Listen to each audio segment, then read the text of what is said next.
hurt, damn it! It's my turn, bitch!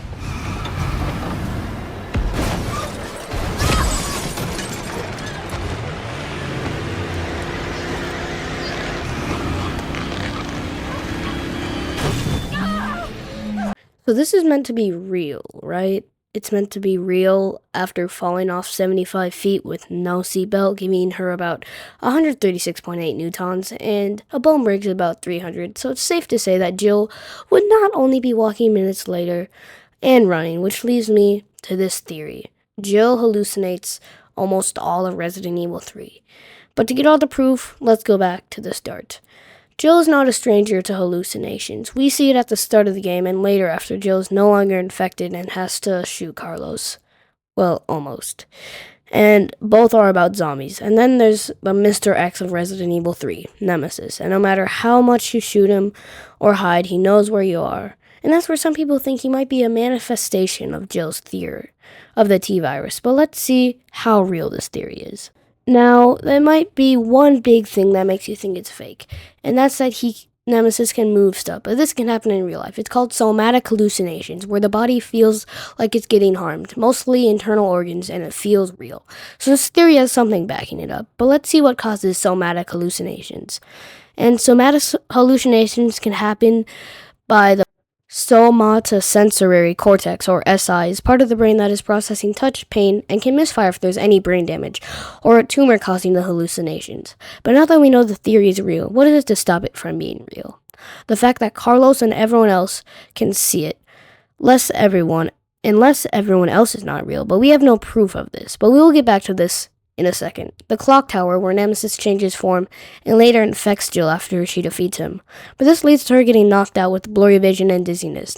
Now that might make it feel like this theory is false, but one thing that is known to happen at the end of hallucinations is that you can feel dizzy and you can start to have blurred vision as your hallucination slowly comes to an end. But now onto the main fact that points to this theory being real, Carlos.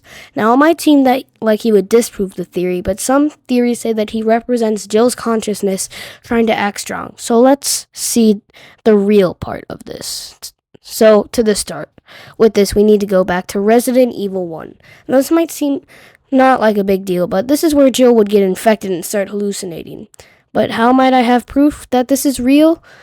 Well, let's look back at the clip. It scratches her face, which can infect her, giving us a huge reason to think that she would hallucinate at the end fight with killing Nemesis, which is true because it could symbolize Jill killing the zombie in her subconscious and ends with the city getting nuked, meaning she lost her subconscious and went full zombie because killing Nemesis just prolonged the inevitable.